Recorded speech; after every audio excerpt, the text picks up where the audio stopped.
श्री सच्चिदानंद सद्गुरु साईनाथ महाराज की जय। सद्गुरु श्री साईनाथुनि शरद बाबूजी की जय।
श्री सच्चिदानंद सद्गुरु साईनाथ महाराज की जय। सद्गुरु श्री साईनाथ शरद बाबूजी की जय। శ్రీ సాయి భక్త అనుభవ సంహిత ఎస్బి దోమాళ్. నిన్నటి తరువాయి నేను అహ్మద్ నగర్ నుండి షిరిడి చేరాను. ఆ రోజు షిరిడిలో దీక్షిత్ కుమార్తె మరణించింది. విషాద వదనాలతో ఆమె అంత్యక్రియలకు వెళ్తున్న భక్తులలో కొందరిని పిలిచి, వెళ్ళిపోకండి, మీకు ఒక చమత్కారం చూపిస్తాను అని బాబా అన్నారు. కానీ భక్తులకు ఏ చమత్కారము కనిపించినందున వాళ్ళు అంత్యక్రియలకు వెళ్ళిపోయారు. ఆ తర్వాత కాసేపటికి రఘు తదితరులు విడుదలకు సంబంధించిన వార్తతో నేను షిరిడి చేరాను. బాబా చూపిస్తానని చెప్పిన చమత్కారం అదేనని భక్తులు అప్పుడు గ్రహించారు. నా వృత్తికి సంబంధించిన మరో కేసు విషయం తెలియజేస్తాను. ఈ కేసు ముగ్గురు సోదరులకు సంబంధించినది. వీరు తమ ప్రత్యర్థులను తీవ్రంగా గాయపరచారని వారిపై క్రిమినల్ కేసు మోపబడి నేరం నిరూపించబడింది. గాయపడిన వారిలో ఒకరికి ఎముక విరిగి 20 రోజులు ఆసుపత్రిలో చికిత్స పొందినట్టుగా కూడా చెప్పబడింది. పై ముగ్గురి తరపున నేను వాదించడానికి ఒప్పుకొని అప్పీల్ మెమో తయారు చేసుకుని ముందు జామీనుకు ప్రయత్నించాను. కేసు బలంగా ఉన్నందున నిందితులకు జామీన్ ఇవ్వడానికి వీలు పడదని సెషన్స్ కోర్టు న్యాయమూర్తి, ఒక సీనియర్ ఐరోపాధికారి చెప్పాడు. నేను ఒక్కసారి బాబాను స్మరించుకుని జడ్జి వైపు తిరిగి, ప్రాసిక్యూషన్ వారు చెప్పిన విషయం నమ్మశక్యంగా లేదని, ఎముక విరిగిందని చెప్పబడుతున్న ధ్రువపత్రం ఏ డిగ్రీలు సర్టిఫికెట్లు లేని ఒక నాటు వైద్యుడిచే ఇవ్వబడిందని చెప్పాను. మరియు నిందితులు ముగ్గురు రైతులని, వ్యవసాయమే వారి జీవనాధారమని, వాళ్ళు జైలులో కూర్చుంటే వ్యవసాయం దెబ్బతింటుందని చెబుతూ వాళ్లపై శిక్ష ఖాయమైతే వాళ్ళనప్పుడు జైలుకు పంపవచ్చని వాదించాను. వెంటనే న్యాయమూర్తి జామీను మంజూరు చేశాడు. కొద్ది రోజుల తర్వాత కేసు విచారణకు వచ్చింది. నేను వాదించబోయేది ఖైదీలను విడుదల చేసేందుకా లేక కేవలం క్షమాభిక్ష కొరకా అని పబ్లిక్ ప్రాసిక్యూటర్ నన్ను అడిగాడు. క్షమాభిక్షకైతే తాను వ్యతిరేకించనన్నాడు.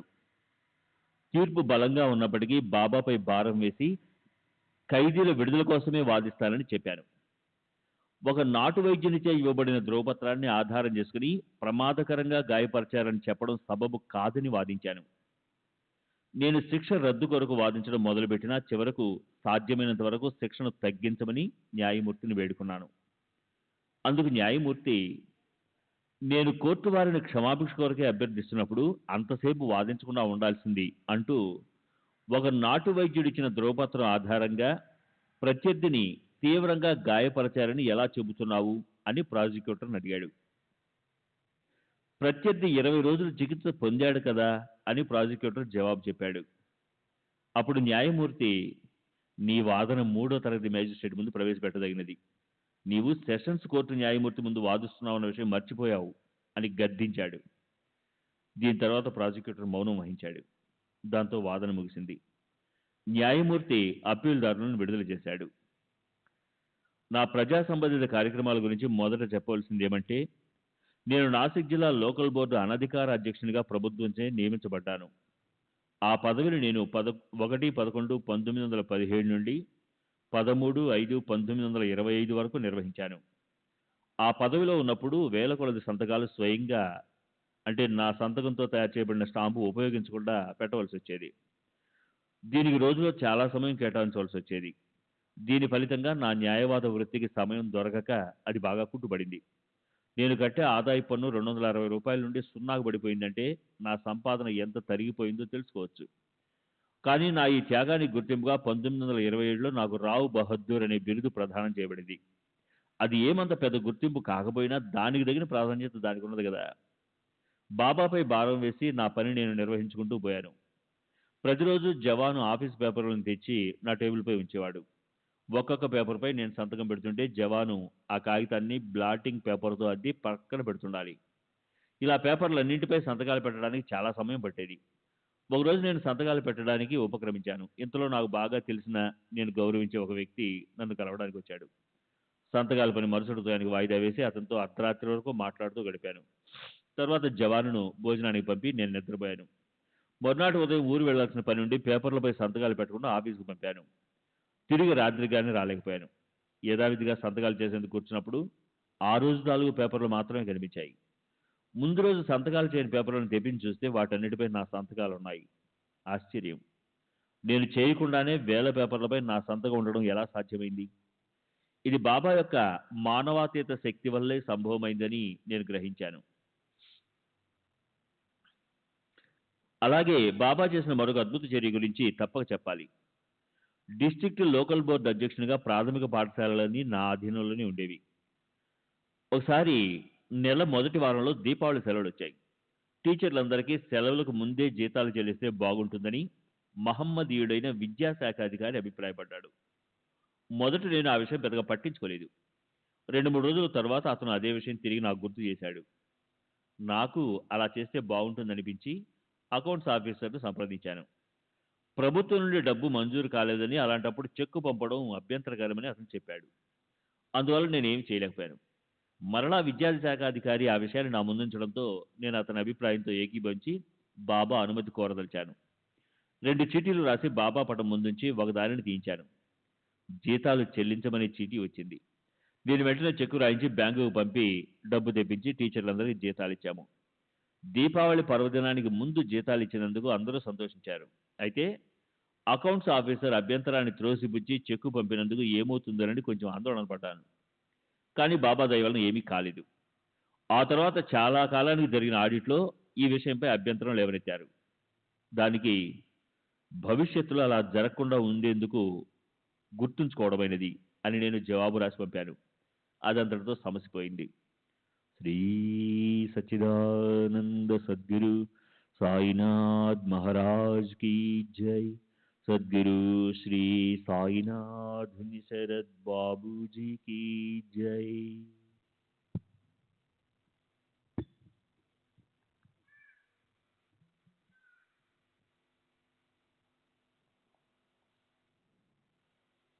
నా జీవితంలోని ప్రతి మలుపులోనూ, సందిగ్ధ స్థితిలోనూ బాబా నాకు ఎన్నోసార్లు సహాయపడ్డారు. వాటిలో కొన్నిటిని ఎంపిక చేసుకొని మీకు వివరిస్తాను. 1910లో నా సన్నిహిత స్నేహితుడైన గోపాలరావు బూటి నాకు సహాయం చేయదలిచి నన్ను ఉన్నత విద్యకై విదేశాలకు అంటే ఇంగ్లాండ్ పంపదలిచాడు.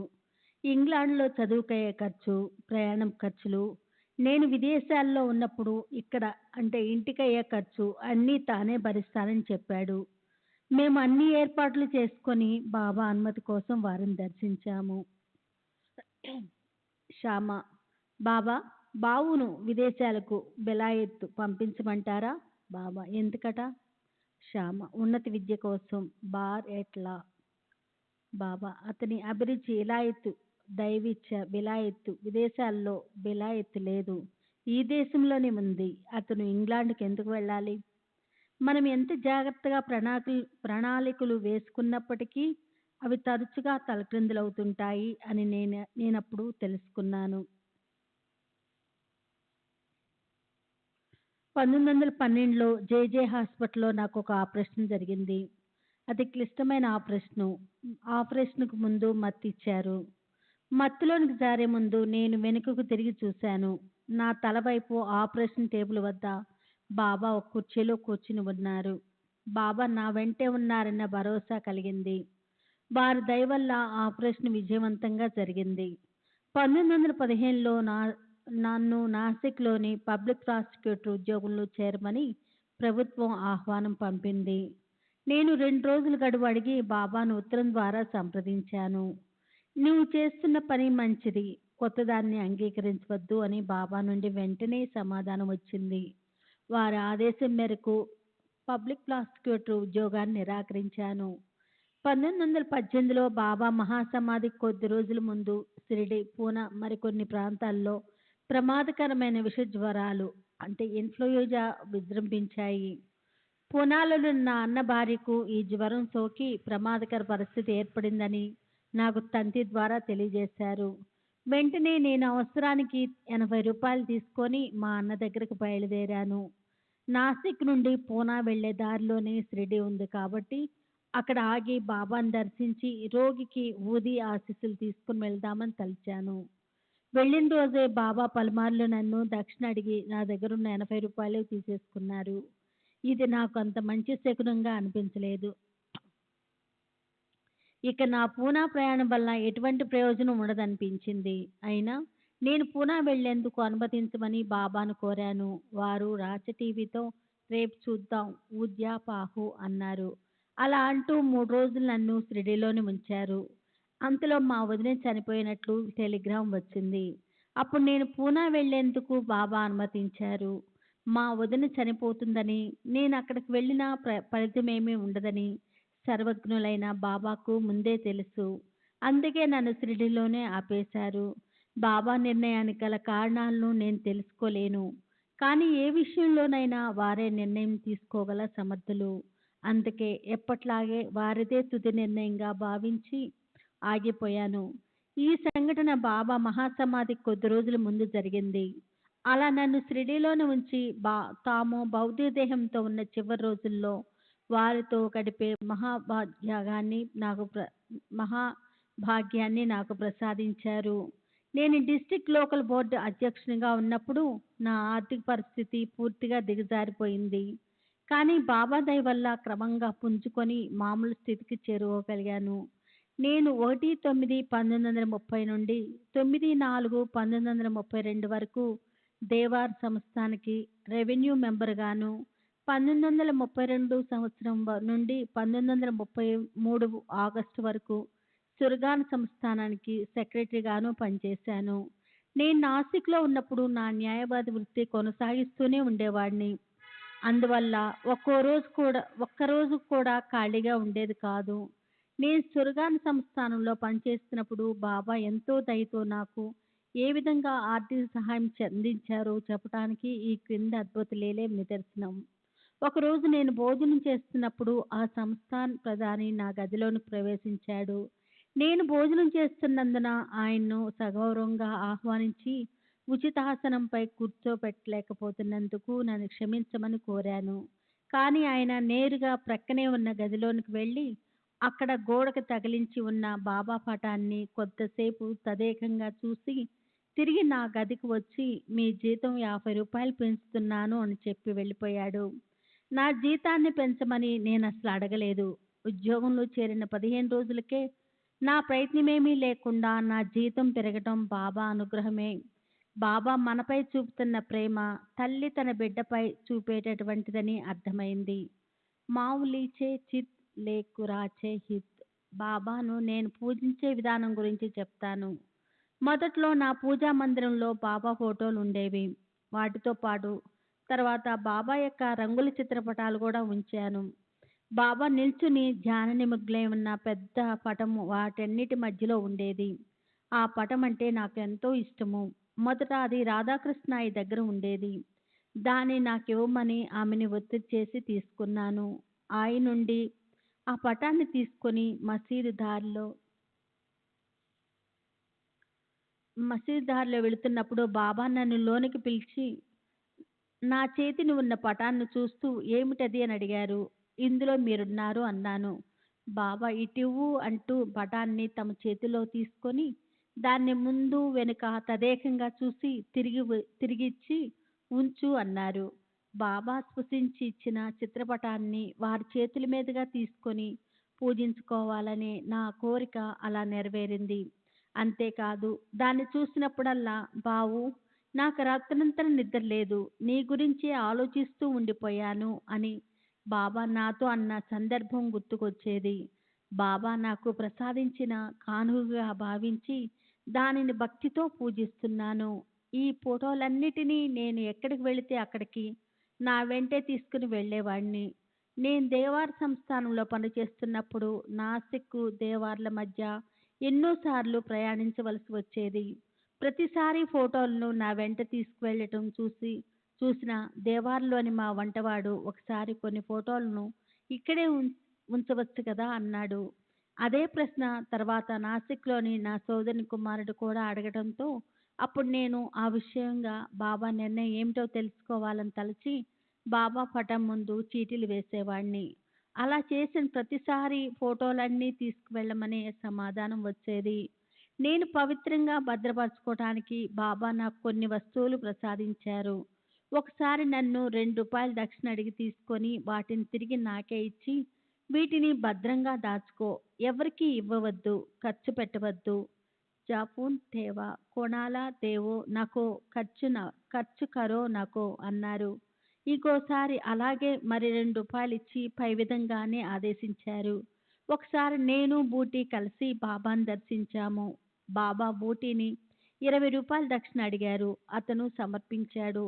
కానీ ఆ మొత్తాన్ని బాబా నాకు ఇచ్చి వేశారు. ఇంకోసారి బూటీ నేను కలిసి బాబాను దర్శించినప్పుడు బాబా బూటీని ₹30 దక్షిణ అడిగారు.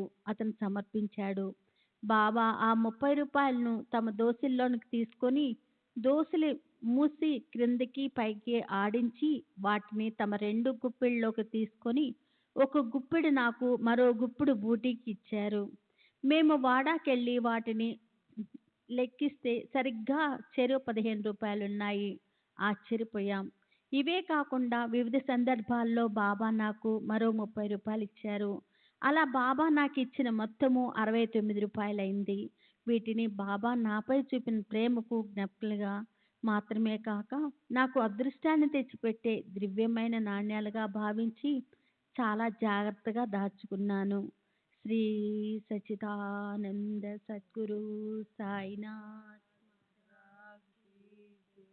సద్గురు శ్రీ సాయినాథుని శరత్ బాబూజీకి జై. నిజమైన ప్రేమికుల మధ్య ఇచ్చిపుచ్చుకోవడాలు సహజం. బాబాకు నాపై గల ప్రేమే నా నుండి దక్షిణ అడిగేటట్లు చేసింది. నేను కూడా ఆనందంగా దక్షిణ సమర్పించేవాడిని. బాబా స్వీకరించే దక్షిణల వెనుక నిగూఢమైన మర్మం ఉండేదని ఆ తర్వాత జరిగే సంఘటనల వల్ల వెల్లడయ్యింది. ఒక్కోసారి భక్తుల దగ్గరున్న డబ్బు మొత్తం చివరి పైసాతో సహా దక్షిణగా తీసుకునేవారు. అలా నాకు తరచుగా జరిగేది. అటువంటి సమయాలలో నేను ఎలాంటి బాధ, విచారం లేకుండా వారు అడిగినప్పుడల్లా సంతోషంగా దక్షిణ సమర్పించేవాడిని. ఎందుకంటే మనకు అన్నీ ఇచ్చేది బాబా కాబట్టి వారు మనకు ఇచ్చిందే తిరిగి తీసుకుంటారు. మన వద్ద పైసా కూడా మిగల్చకుండా తీసుకున్నప్పుడు తిరిగి మనకు ఏదో ఒక మార్గం చూపించవలసింది కూడా ఆయనే కదా. బాబా అలా ఏర్పాటు చేయకుండా వదిలివేసిన సందర్భాలు ఏనాడూ లేవు. 1918లో నాకు జరిగిన ఇటువంటి ఒక అనుభవాన్ని మీకు ముందే తెలియజేశాను. ఇప్పుడు మరో 2 సంఘటనలను వివరిస్తాను. పై సంఘటన జరగడానికి పూర్వం ఒకసారి నేను షిరిడీ వెళ్ళినప్పుడు బాబా నన్ను పలుమార్లు దక్షిణ అడిగి నా దగ్గరున్న డబ్బంతా తీసేసుకున్న తర్వాత మరలా బాబు నాకు 7 రూపాయలు ఇవ్వు అని అడిగారు. నా దగ్గర లేవని చెప్పగా ఎవరినైనా అడిగి తీసుకొని ఇమ్మన్నారు. ఇతరులను అడగడం అవమానంగా భావించరాదని తెలియజేసి నాలోని గర్వాన్ని, అహంకారాన్ని అణచి అనుకువగా మెలగాలని నాకొక పాఠం నేర్పించారని నా అభిప్రాయం. బాబా నేర్పిన ఈ విషయం నన్నెంతగా ప్రభావితం చేసిందంటే బాబా మహా సమాధి చెందిన తర్వాత నేను షిరిడీ వెళ్ళినప్పుడు ఆనాడు బాబా భిక్ష చేసిన ఇళ్ళ వద్ద భిక్ష చేసేవాడిని. బాబా దయవల్ల నా అహంకారం అణిగింది. లేకుంటే నా అహంకారం ఇంకా పెరిగి సమాజంలోని క్రింది తరగతి వారిని దూరంగా ఉంచేవాడిని. దక్షిణకు సంబంధించిన మరో సంఘటన తెలియజేస్తాను. ఒకసారి బాబా నా దగ్గరున్న డబ్బంతా దక్షిణగా తీసుకుని తిరిగి 50 రూపాయలు అడిగారు. నా దగ్గర పైసా కూడా లేదని చెప్పాను. ఎవరినైనా అడిగి తెమ్మన్నారు. నేను వెళ్ళి ఒకరిని అడిగితే అతను తన దగ్గర డబ్బు లేదని చెప్పాడు. ఆ విషయం బాబాకు తెలియజేశాను. ఈసారి బాబా హెచ్.వి. సాటే దగ్గరకు వెళ్ళమన్నారు. అలా బాబా తన వద్దకు దక్షిణ కోసం పంపడం సాటేకు సంతోషాన్ని కలిగించింది. సాటేను 50 రూపాయలు అడగమనడంలోని మర్మం నాకు తర్వాత తెలిసింది. సాటే రిటైర్డ్ అయిన తర్వాత అతనికి పింఛన్ మంజూరైంది. అతను తనకు 50 రూపాయల పింఛన్ ఆనందంగా రావాల్సి ఉందని 50 రూపాయల పింఛను అదనంగా రావాల్సి ఉందని ప్రభుత్వానికి దరఖాస్తు పెట్టుకున్నాడు. ప్రభుత్వం దానిని అంగీకరించింది. డబ్బు కొరకు నన్ను సాటే వద్దకు పంపించడంలోని బాబా ఉద్దేశం అతనికి అదనంగా 50 రూపాయల పింఛన్ మంజూరవుతుందన్న విషయాన్ని సూచిస్తుంది. పింఛన్ మంజూరైన తేదీ బాబా సాటేను 50 రూపాయలు అడిగిన తేదీ ఒకటే కావడం విశేషం. బాబా సేవకుడైన రఘు తదితరులకు సంబంధించిన కేసులో వాళ్ళు నేను అడగకుండానే 300 రూపాయల ఫీజు ఇచ్చారు. నేను అహ్మద్నగర్ నుండి షిరిడీ వచ్చి 3 రోజులు గడిపాను. బాబా ఆ 3 రోజులలో పలుమార్లు దక్షిణ అడిగి ఆ 300 రూపాయల మొత్తాన్ని నా నుండి తీసేసుకున్నారు. బాబా అలా చేయడంలోనే అంతరార్థం నేను గ్రహించాను. నా గురువు యొక్క సేవకుడిని విడిపించడం కోసం నేను ప్రతిఫలం ఆశించడం సముచితం కాదు. ఎందుకంటే ఆ కేసు గెలిచింది నా ప్రతిభ పాఠాల వల్ల కాదు. బాబా అద్భుత రీతిలో మ్యాజిస్ట్రేట్ మనసును నియంత్రించినందువల్లే ఆ కేసు విజయవంతమయ్యింది. నా అనుభవాల సంపుటిని ముగించే ముందు బాబా బోధించిన కొన్ని ఆధ్యాత్మిక సత్యాల గురించి వివరిస్తాను. వారిపై మన నమ్మకం బలపడేందుకు తమ నిజతత్వాన్ని సూచన ప్రాయంగా వ్యక్తం చేస్తూ బాబా ఒక విషయం చెప్పారు. ఒకసారి ఒక భక్తుడు దేవుని గురించి మాట్లాడుతున్నప్పుడు బాబా దేవుడు దేవుడు అని ఊరికే ఎందుకు అంటున్నావు? దేవుడు నా జేబులో ఉన్నాడు అన్నారు. ఒక్కొక్కసారి బాబా స్వయంగా వంట చేసి బీదలకు, ఆకలిగొన్న వారికి వడ్డించేవారు. ఇది వారి ప్రేమను, దాతృత్వాన్ని తెలియజేస్తుంది. అలా ఒకరోజు మసీదు ఆవరణలో వారు పొయ్యిని వెలిగించి దానిపై పెద్ద పాత్ర పెట్టి వంట చేస్తున్నారు. ఇంతలో మాంసాహారం అంటే ఇష్టపడే ఒక ఫకీరు వచ్చి అందులో కొంత మాంసం వేశాడు. బాబా తయారు చేస్తున్న స్వచ్ఛమైన శాకాహార వంటకం మాంసాహారాన్ని ఇష్టపడే వారి ప్రత్యేక విందుగా మారిపోవడం చూసి అసహ్యంతో బాలాసాహెబ్ మిరీకర్, బాబా మన కడుపు నింపుకోవడం కోసం ఇతర జీవులను ఎందుకు హింసించడం అని అడిగాడు. అప్పుడు బాబా చంపేవాడే రక్షిస్తాడు, రక్షించేవాడే చంపుతాడు అన్నారు. ఈ మాటలు సృష్టి స్థితి లయ కారకుడు భగవంతుడే అని చెప్తున్నాయి. అంతేకాక బాబా వంటి మహాత్ముల సన్నిధిలో మరణించిన లేక చంపబడ్డ జీవులకు సద్గతి ప్రాప్తిస్తుందనే నిగూఢ భావం ఇమిడి ఉంది. నా ఈ అనుభవాల వివరణను ముగించే ముందు హరి సీతారాం దీక్షిత్ నాకు స్వయంగా వివరించిన 2 అపూర్వ సంఘటనల గూర్చి చెప్తాను. దీక్షిత్ ఆర్థిక పరిస్థితి సరిగా లేనప్పుడు ఒక బాకీదారునకు 30,000 రూపాయలు చెల్లించవలసి వచ్చింది. అప్పు తీర్చడానికి గడువు 4 రోజులే ఉంది. ఎలా తీర్చాలో ఏం చేయాలో తోచక దీక్షిత్ మదనపడసాగాడు. అదే రోజు అతని కలలో బాకీదారుడు కనిపించి అప్పు విషయం హెచ్చించాడు. దీక్షిత్ అతనితో, నీవేమీ భయపడనవసరం లేదు, నాకు చమన్ లాల్ మొదలైన మార్వాడీలందరూ తెలుసు, వారిని అడిగి డబ్బు తెచ్చి గడువు లోపల తప్పక నీ బాకీ తీరుస్తాను అని చెప్పాడు. తరువాత దీక్షిత్ మేల్కొని కలలో తాను సంభాషించిన దానిని గుర్తు చేసుకొని బాధపడ్డాడు. తన దైవమైన సాయిబాబా తనకు అండగా ఉండగా అవసరమైన సమయంలో అక్కరకు రాని సామాన్య మానవుల సహాయం పొందాలనుకోవడం తెలివి తక్కువతనమని తలచి పశ్చాత్తాపం చెంది వెంటనే బాబా పటం ముందు కూర్చొని తను చేసిన తప్పును మన్నించమని కన్నీరు కారుస్తూ ఆర్తిగా ప్రార్థించాడు. బాబా ఒకరే తమ భక్తులను కష్ట సమయాలలో ఆదుకుంటారని నమ్మి తన బరువు బాధ్యతలన్నీ బాబాపై వేసి నిశ్చింతగా గడపసాగాడు. కానీ అప్పు తీర్చవలసిన గడువు తేదీ దగ్గర పడినా కూడా డబ్బు అందే అవకాశం ఏది కనపడలేదు. సరిగ్గా ఆ ముందు రోజే దీక్షిత్ ఆఫీసులో ఉండగా అతని సన్నిహిత స్నేహితుని కుమారుడు అతని దగ్గరకు వచ్చాడు. తన వద్ద 30,000 రూపాయలు ఉన్నాయని, ఆ మొత్తాన్ని దేనిలో పెట్టుబడి పెడితే బాగుంటుందో తెలుపమని అడిగాడు. దీక్షిత్ పెట్టుబడుల వాటి సాధక బాధకాల గురించి వివరించాడు. ఒకవేళ ఆ డబ్బును తన దగ్గర మదుపు చేసే ఆలోచన కనుక ఉంటే తనను చివరిగా పరిగణంలోనికి తీసుకోమని, అతని తండ్రితో ఉన్న సాన్నిహిత్యాన్ని ఆధారంగా చేసుకొని లాభపడాలనే ఉద్దేశం తనకు ఏమాత్రం లేదని చెప్పాడు. ఇంకా ప్రస్తుతం తన ఆర్థిక పరిస్థితి దృష్ట్యా ఆ డబ్బును గడువు లోపల బహుశా తిరిగి చెల్లించలేకపోవచ్చని కూడా నిస్సంకోచంగా చెప్పాడు.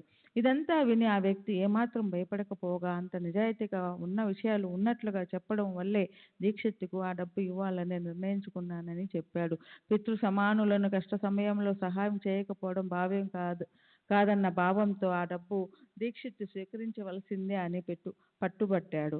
ఆ డబ్బు తీసుకుని దీక్షిత్తు గడువులోగా అప్పును తీర్చగలిగాడు. తమను సంపూర్ణంగా నమ్మిన వారిని బాబా తప్పక ఆదుకుంటారనే దానికి ఇదొక ఉదాహరణ. బాబా తమ భక్తులకు సహాయపడే కార్యంలో భాగంగా ఎంతోమంది ఆలోచనలలో, సంకల్పాలలో మార్పు తేగలరని, వేలాది రూపాయలను తమ భక్తుల కొరకు సమకూర్చి పెట్టగల సమర్థులని ఈ లీల ద్వారా నిరూపించారు. దీక్షిత్ తమ్ముడు సదాశివ్ BA LLB చదివి న్యాయవాది వృత్తిని చేపట్టాడు. మొదట నాగపూర్లోను, తర్వాత బొంబాయి, ఖాండ్వాలలో ప్రాక్టీస్ చేసినా ఎక్కడా రాణించలేకపోయాడు. దీక్షిత్ బాబా ముందు చీటీలు వేశాడు. అతనిని బొంబాయికి తీసుకుని వెళ్ళవలసిందిగా బాబా ఆదేశం వచ్చింది. దాంతో అతనిని బొంబాయి తీసుకుని వెళ్ళి తన ఆఫీసులో పెట్టుకున్నాడు. కానీ అతను అక్కడ కూడా సంతృప్తికరంగా పని చేయలేకపోయాడు. సదాశివు తిరిగి వెళ్ళిపోతానని తన అన్నతో చెప్పాడు. బాబా ఆదేశం మేరకు బొంబాయి తీసుకుని వచ్చిన ఫలితం ఎందుకు దక్కలేదోనని దీక్షిత్తు ఆశ్చర్యపోయాడు. బాబా ఆదేశం వమ్ము కావడానికి వీలు లేదు. అందువల్ల మరి కొద్ది రోజులలో వచ్చే దీపావళి సెలవుల వరకు సదాశివును ఖాండ్వా తిరిగి వెళ్లకుండా ఆగమని కోరాడు. ఈలోగా పరిస్థితులు అద్భుతమైన మలుపులు తిరిగాయి. ఒకరోజు దీక్షిత్తును స్నేహితుడొకడు కలిసి కచ్ రాష్ట్రం వారు తమ బ్యాంకులో పనిచేసేందుకు గుజరాతీ భాషా పరిజ్ఞానం ఉన్న నమ్మకమైన అభ్యర్థి కోసం వెతుకుతున్నామని దీక్షిత్కు చెప్పాడు.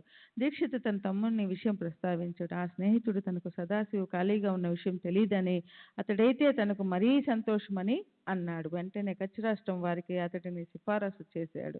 నిజానికి సదాశివ్ న్యాయవాద వృత్తిలో పలుచోట్ల విఫలమైన నెలకు 1000 రూపాయల జీతంపై అతను బ్యాంక్ ఆఫీసర్గా నియమించబడ్డాడు.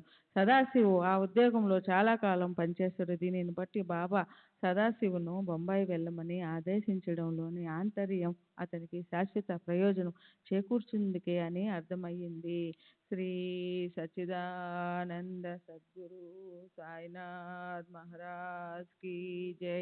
సద్గురు శ్రీ సాయినాథుని శరత్ బాబూజీ కీ శ్రీ సచ్చిదానంద సద్గురు సాయినాథ్ మహారాజ్ కీ జై. సద్గురు శ్రీ సాయినాథుని శరత్ బాబూజీ కీ జై. ఎస్పి నాచ్నే సెప్టెంబర్ 13వ తేదీ 1936 ధానా. శాంతారాం బల్వంత్ నాచ్నే దాహన్ కర్, హెడ్ గుమస్తా, తాలూకా ఎలిస్తాడార్, మెజిస్ట్రేట్ కోర్టు, కుర్లా, కాయస్థ ప్రభు. 1923లో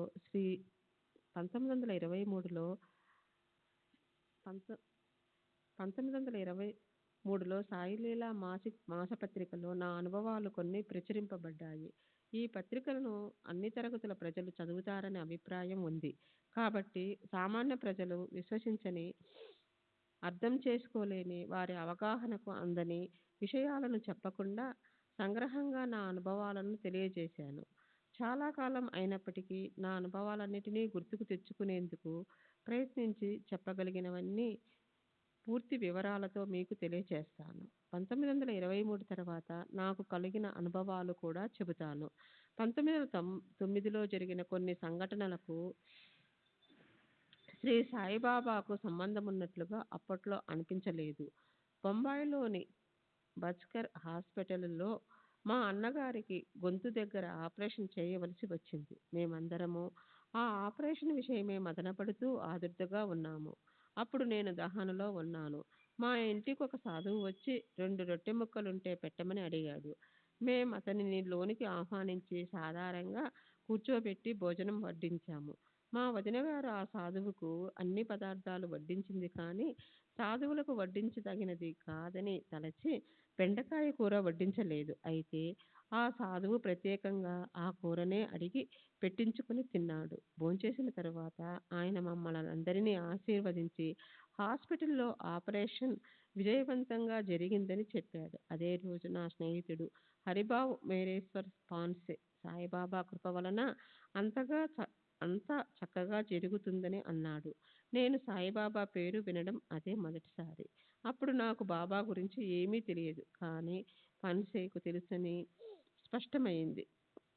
మా నాన్నగారు సాయంత్రం బొంబాయి నుండి వచ్చి ఆపరేషన్ పూర్తయిందని, ప్రమాదం ఏమీ లేదని తెలిపారు. ఆపరేషన్ తర్వాత ఒక సాధువు వచ్చి ఆపరేషన్ జరిగిన శరీర భాగంపై తమ హస్తం ఉంచి అంతా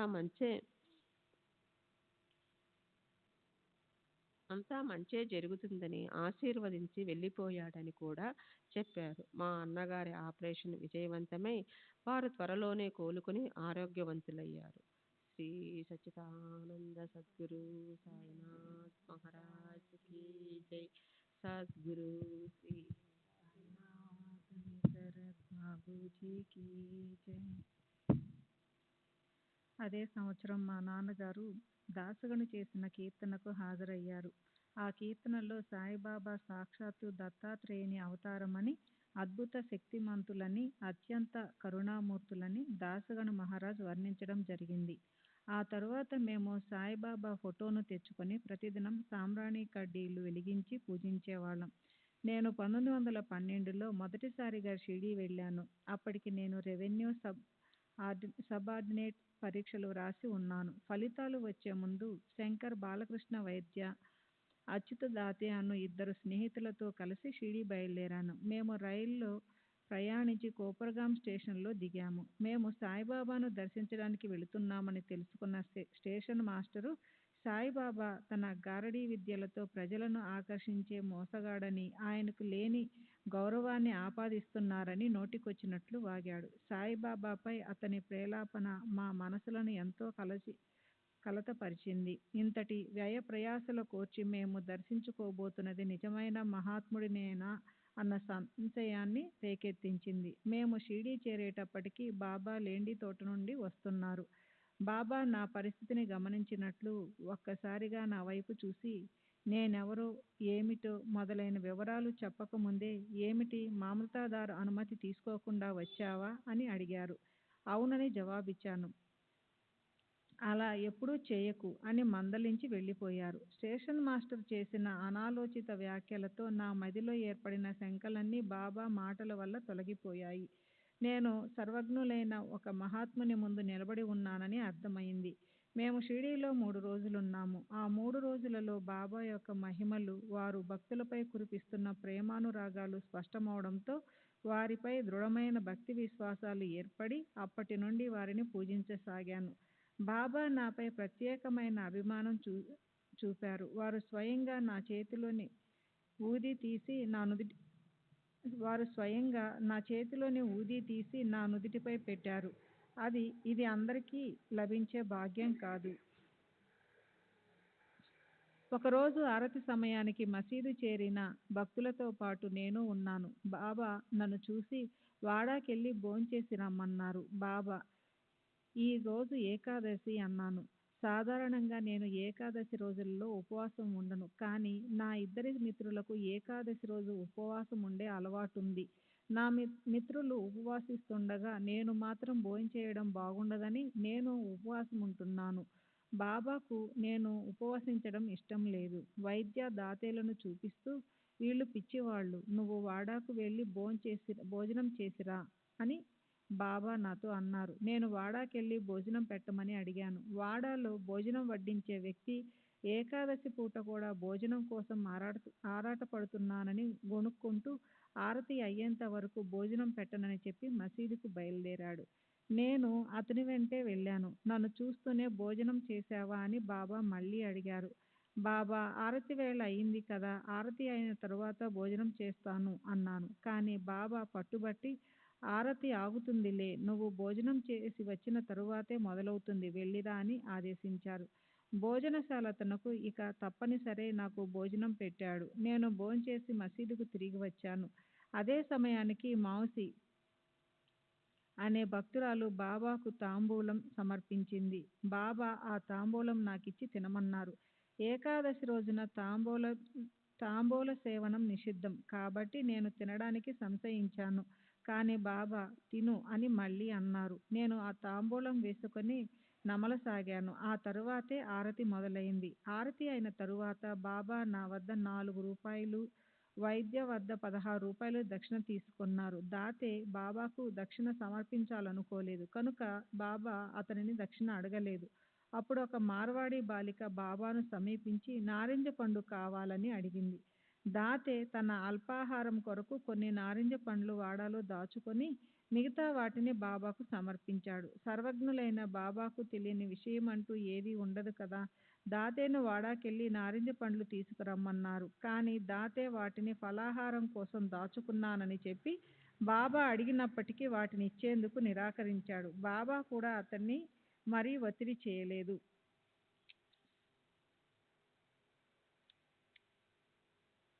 మేము షిరిడీలో ఉన్నప్పుడు నా పట్ల, నా కుటుంబం పట్ల బాబా ఎంతో అభిమానం చూపారు. ఒకసారి హెచ్ఎస్ దీక్షిత్, జోగ్ దాబోల్కర్ మొదలైన భక్తులు బాబా సమక్షంలో ఉండగా బాబా నన్ను చూపించి వాళ్లతో, నేనొకసారి ఇతనింటికి భోజనానికి వెళ్ళాను. అప్పుడు ఇతడు నాకు బెండకాయ కూర వడ్డించలేదు అన్నారు.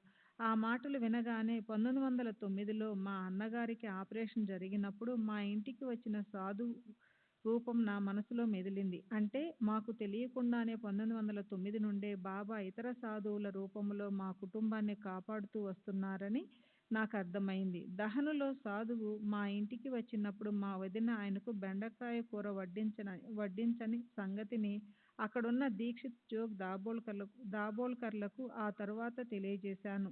చిత్రమైన విషయమేమంటే ఆ రోజు మా ఇంటికి వచ్చిన సాధువుకు బాబాకు ఎలాంటి పోలికలు లేవు. అతను నల్లని రంగు, పొడవైన గడ్డంతోనున్న హిందూ సాధువు. అతను సాయిబాబా వలె కాక మీ వలె బివి నరసింహస్వామి వలె ఉన్నాడు.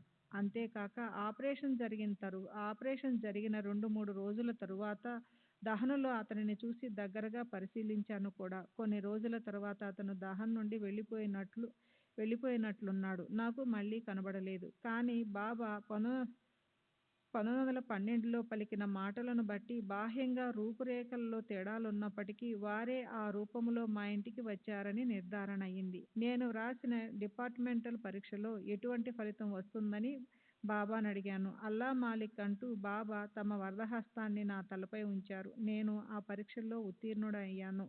ఆ తొలి షిరిడీ యాత్రలో నా మనసులో బాబా పట్ల ముద్రించుకుపోయిన సద్భావనలు చెరిగిపోతాయేమో అనిపించే సంఘటన చివరి రోజు జరిగింది. ఆ రోజు ఉదయం మసీదులో బాబా కోపావేశాలతో ఊగిపోతున్నారు. వారి కనులు ఎర్రబారి ఉన్నాయి.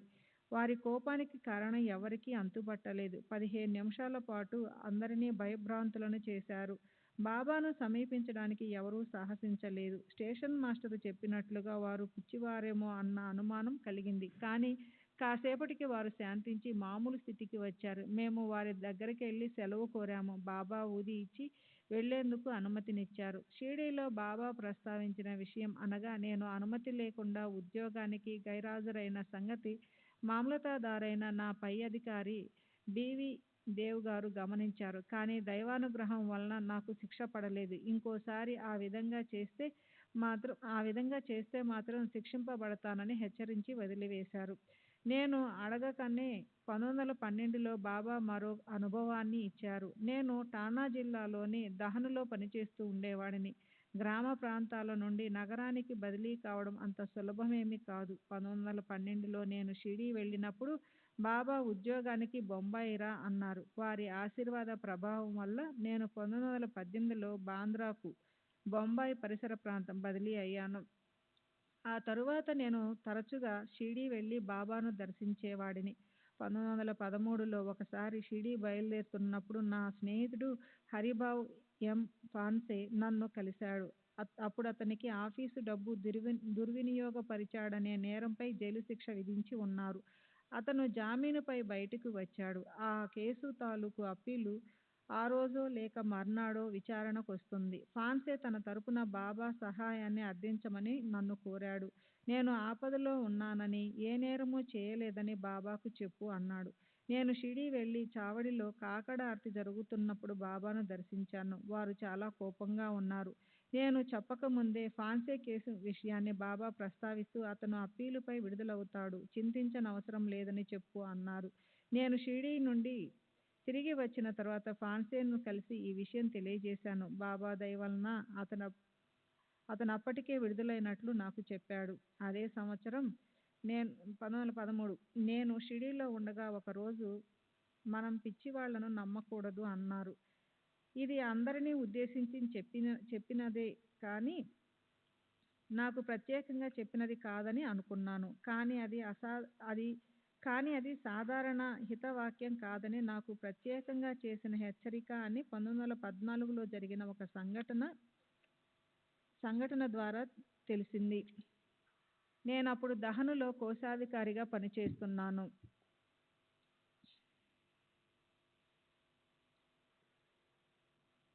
దహనులో కోశాధికారిగా పనిచేస్తూ ఉండేవాడిని. రామకృష్ణ బలవంత్ ఫాన్సే అనే వ్యక్తి అక్కడ ఉండేవాడు. అతనికి మతి స్థిమితం లేదు. ఎవరికీ ఏ హాని తలపెట్టనందున అతనిని ఎవరూ పట్టించుకునేవారు కాదు. ఒకరోజు నా దినచర్యలో భాగంగా బాబా ఫోటోను, ఇతర దేవతామూర్తులను పూజిస్తున్నాను. మా పూజా గదికి సమీపంలోనున్న వంటింటి గుమ్మంలో ఆ పిచ్చివాడు నిలబడి ఉన్నాడు. అకస్మాత్తుగా అతను నా మీద పడి 2 చేతులతో నా మెడ పట్టుకొని నీ రక్తం త్రాగుతాను అంటూ నా గొంతు కొరికేందుకు ప్రయత్నించాడు. నాకప్పుడు ఏం చేయాలో తోచక నా చేతికి అందిన ఉద్దరిని తీసుకొని అతని నోట్లో గుచ్చాను. దాంతో పాటుగా నా చేతి వేలు అతని నోట్లోకి వెళ్ళిపోయింది. అతను నా వేలును గట్టిగా కొరకసాగాడు. నేను మరో చేత్తో నా మెడను విడిపించుకునేందుకు ప్రయత్నించసాగాను.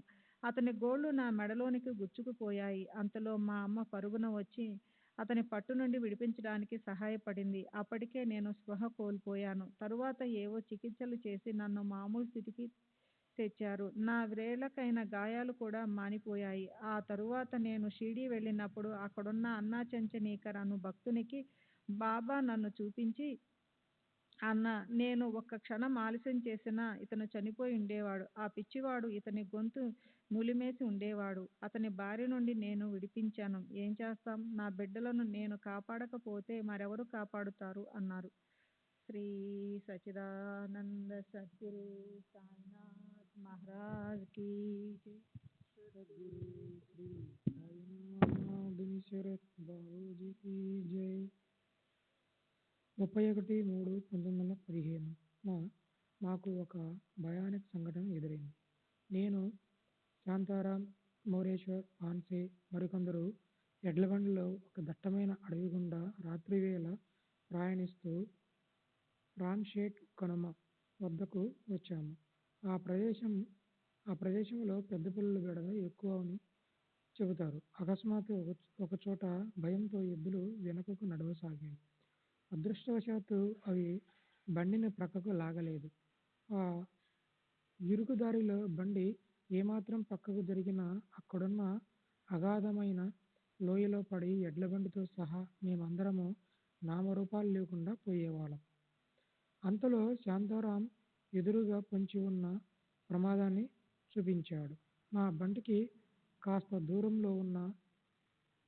దూరంలో ఒక పెద్ద పులి పడుకొని మా వైపే చూస్తూ ఉంది. చీకటిలో దాని కళ్ళు మిలమిలా మెరుస్తున్నాయి.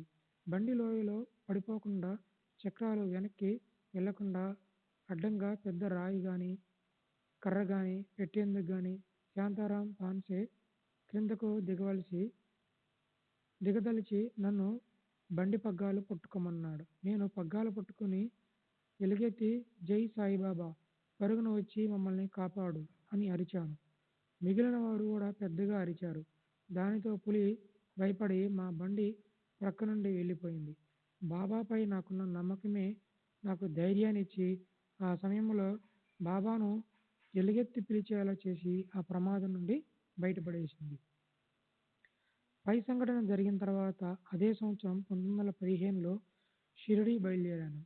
స్టేషన్లోని విఎస్ సామంత్ అను భక్తుడు ఒక టెంకాయ 2 అనాలు ఇచ్చి ఆ 2 అనాలతో కలకండ కొని వాటిని బాబాకు సమర్పించమని కోరాడు.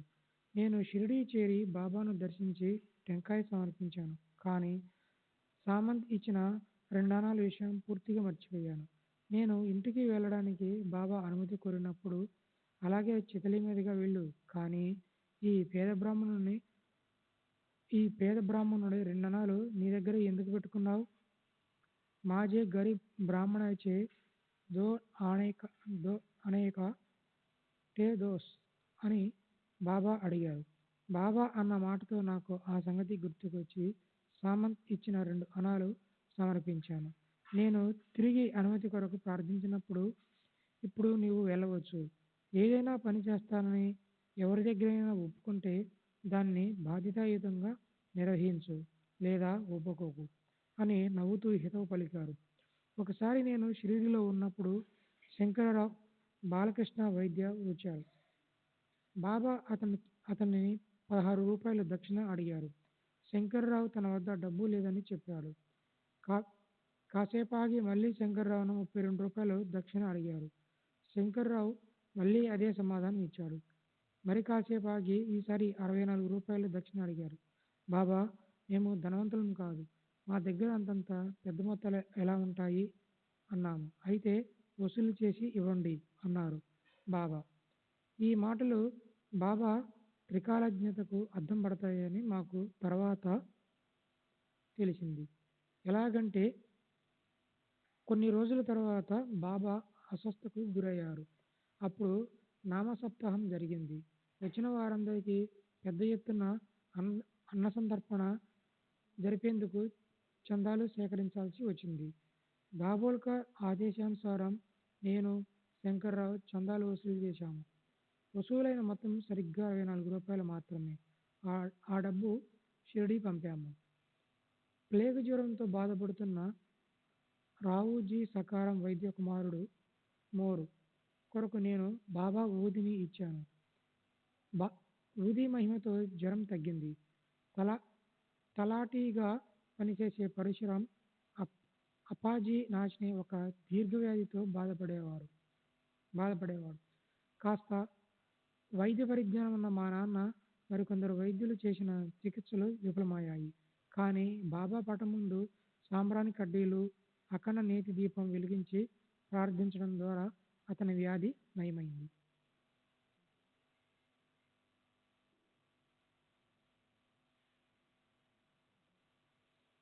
శ్రీ సచిదానంద సద్గురు సాయినాథ్ మహారాజ్ की जय.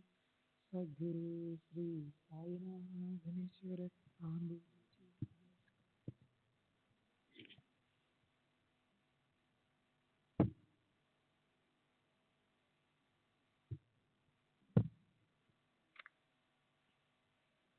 1915లో నేను ఎస్పి వైద్యతో కలిసి బాబాను దర్శించాను.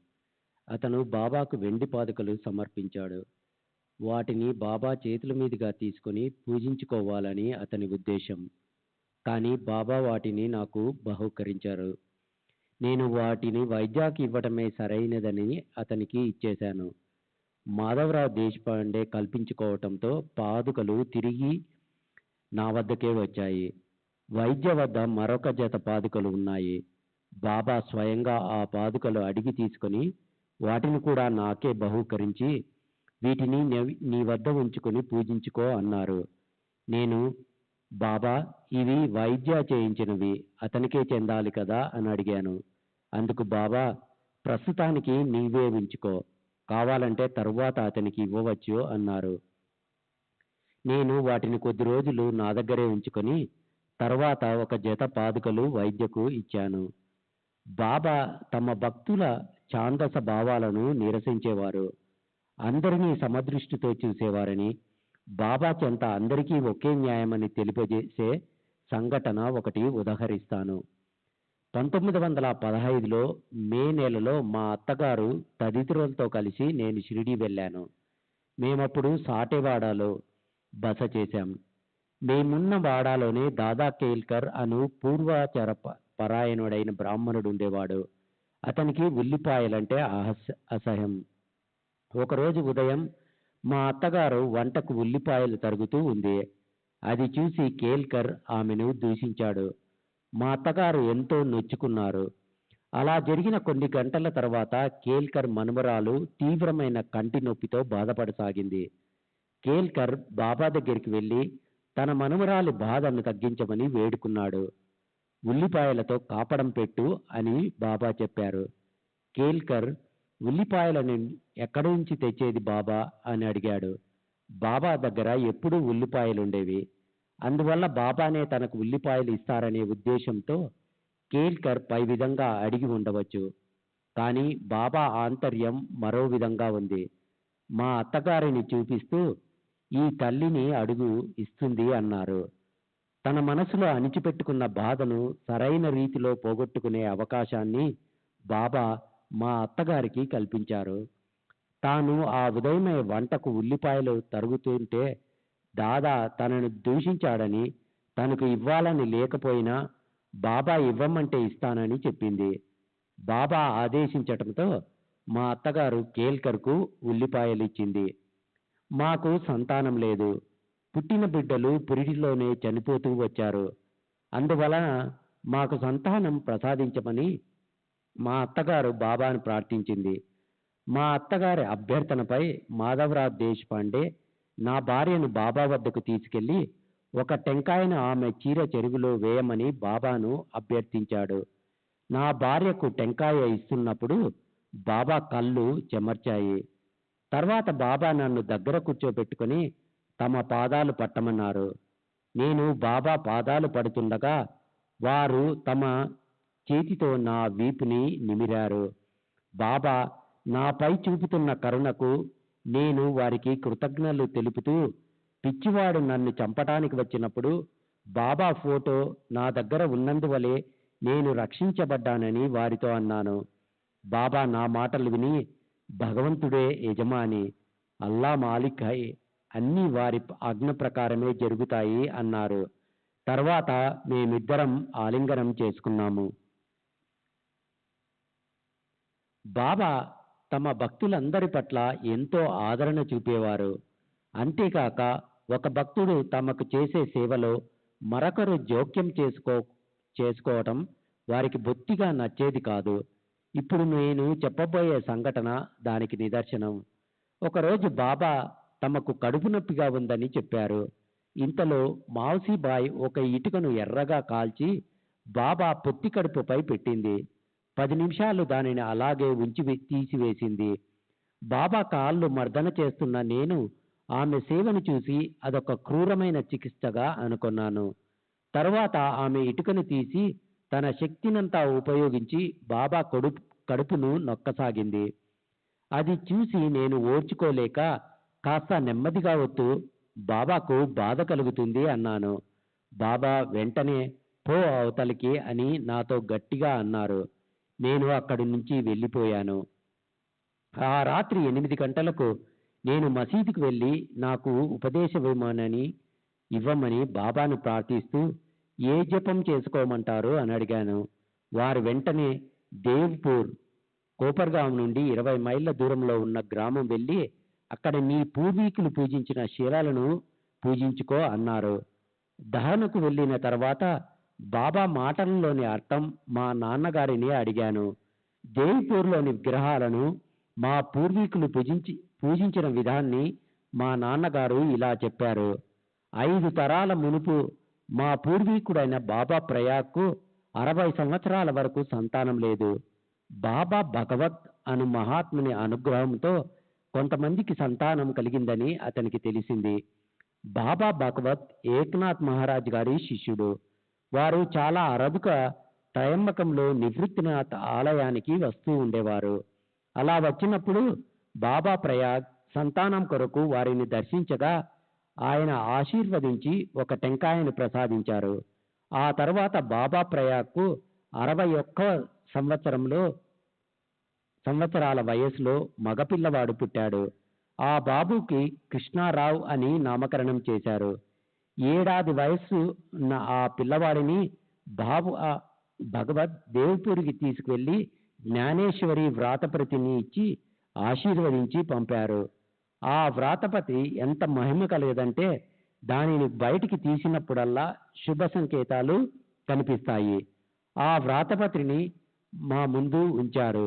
అదే సమయంలో వీధిలో నుండి సంగీతం వినిపించింది. అప్పటి నుండి మా పూర్వీకులు బాబా భగవత్ గురు పరంపరలోని వారిని దర్శించి వారి వద్ద ఉపదేశం పొందేవారు. బాబా ఇచ్చిన ఆదేశం వల్ల అప్పటి వరకు తెలియని మా పూర్వీకుల వృత్తాంతం నాకు మా తండ్రి ద్వారా తెలిసింది. 1916లో బాబా అనుగ్రహంతో నేను జలగండం నుండి రక్షింపబడ్డాను. అప్పుడు దహనులో ప్లేగు వ్యాపించి ఉంది.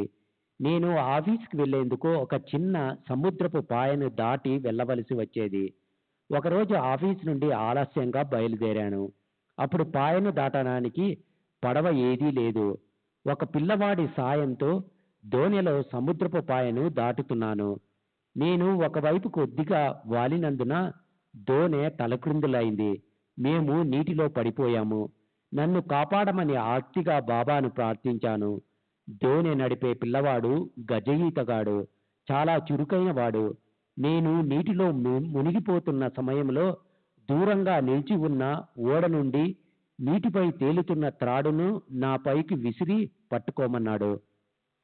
ఆ పిల్లవాడు అరుపులు విని ఓడలోని వాళ్ళు ఒక పడవను పంపి మమ్మల్ని రక్షించారు. బాబా నా భార్యకు టెంకాయ ప్రసాదించి ఆశీర్వదించిన తర్వాత 1919లో మాకొక మగబిడ్డ కలిగాడు. వాడు మూలా నక్షత్రంలో పుట్టాడు. మేము వాడికి కాళూరాం అని పేరు పెట్టాము. వాడు 8 సంవత్సరాలు మాత్రమే జీవించాడు. శ్రీ సచ్చిదానంద సద్గురు సాయినాథ్ మహారాజ్ की जय. सद्गुरु श्री साईनाथ शरद बाबूजी की जय.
सच्चिदानंद सद्गुरु साईनाथ महाराज की जय।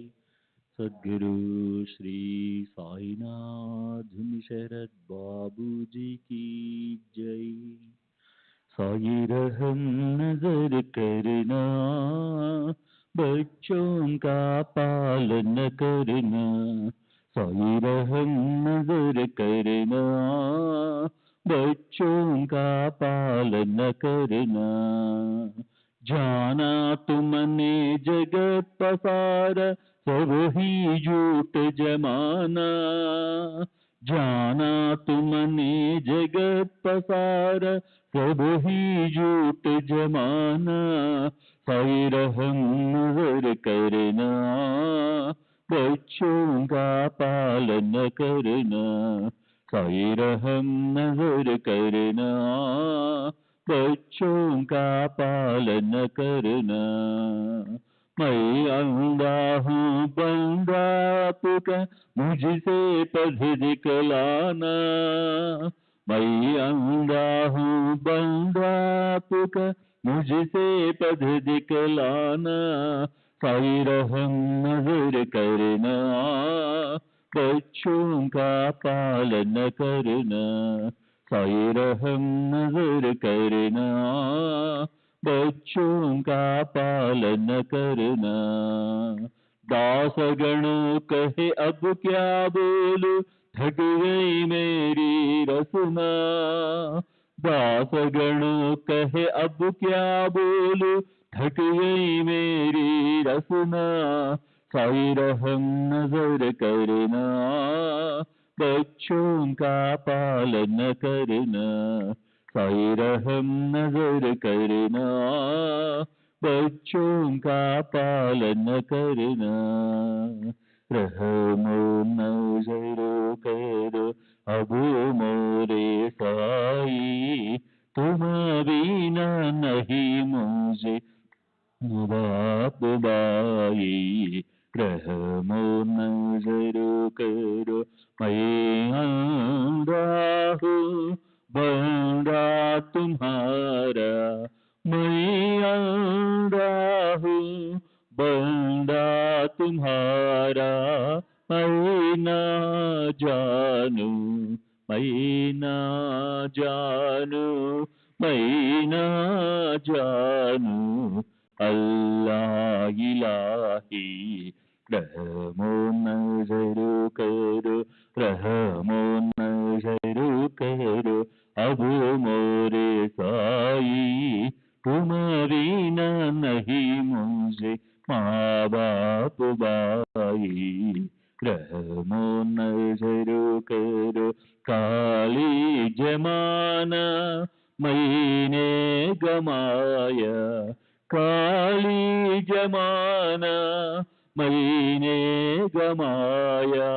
साथी आकर का, साथी आकर का, साथी आकर का तुम बिना कोई। रहमो नजर करो, रहमो नजर करो अब मोरे साई। तुम बिना नहीं मुझे माँ बाप बाई। रहमो नजर करो अपने मस्जिद का झाड़ू गणो है। अपने मस्जिद का झाड़ू गणो है। मालिक हमारे, मालिक हमारे, मालिक हमारे तुम बाबा साई। रहमो नजर करो, रहमो नजर करो अब मोरे साई।